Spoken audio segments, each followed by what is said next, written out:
Kayaknya manga Cinderella Graduate per 196 udah rilis dan sepertinya itu nyeritain tentang depresinya Oguri ketika dia kehilangan masa primanya.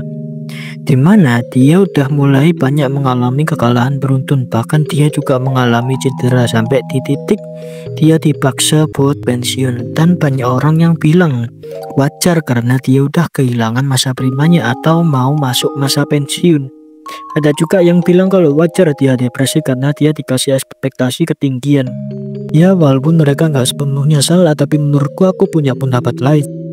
Dan kalau emang iya dia depresi karena pensiun, menurutku ada juga kuda yang waktu pensiun biasa aja, walaupun ya mungkin dia awal-awal dan stres tapi nggak sampai depresi gitu.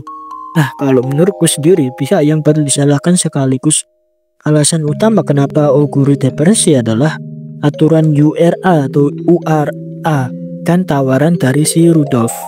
Maksudku adalah si Oguri kan awalnya adalah kuda lemah yang bahkan mau berdiri aja susah dan mau jalan itu seakan mustahil. Tapi lewat kerja keras sang ibu dan kalau di dunia nyata adalah sang groomer dan pemilik stable, dia akhirnya bisa jalan bahkan bisa berlari.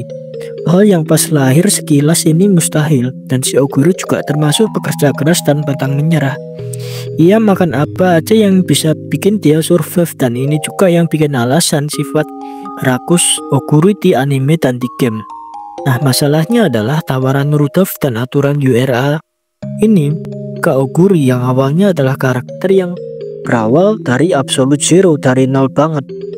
Dikasih harapan sama si Rudolph bahwa dia bakal jadi orang yang berada di puncak, cuman buat di hadapan dengan kenyataan kalau dia nggak bisa balapan di G1, atau kalau di anime dia telat daftar.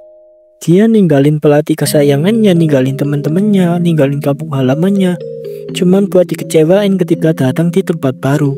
Dia dikasih impian dan ekspektasi yang tinggi cuman buat dikecewain kalau dia nggak mungkin berada di puncak, yaitu balapan di Triple Crown.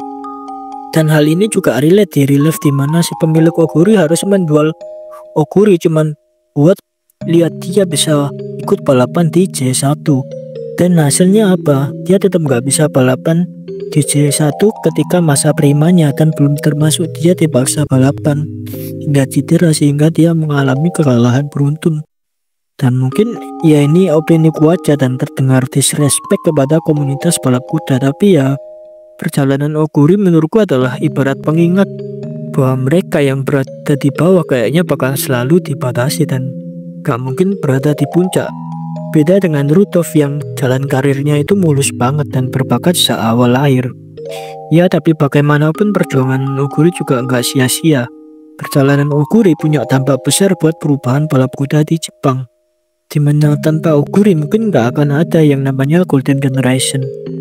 Tanpa Oguri mungkin Time Opera juga nggak akan jadi sang raja, dan bisa dibilang juga walaupun bisa jadi Oguri adalah salah satu yang terhebat, namun dia gagal buat menjadi raja karena peraturan dari balapan kuda itu. Namun bagaimanapun berkat dia juga bintang baru lebih hebat bermunculan, dan ibaratnya dia adalah orang yang bukain gerbang buat kemajuan balapan kuda di Jepang atau di Umamusume, walaupun dia harus mengorbankan dirinya. Dan pada akhirnya kerja keras Oguri gak sia-sia, dan ya ini opini ku aja, tapi ku harap kalian gak keberatan dengan ini. Dan makasih udah nonton sampai akhir, dan jangan lupa subscribe kalau kalian suka konten ini.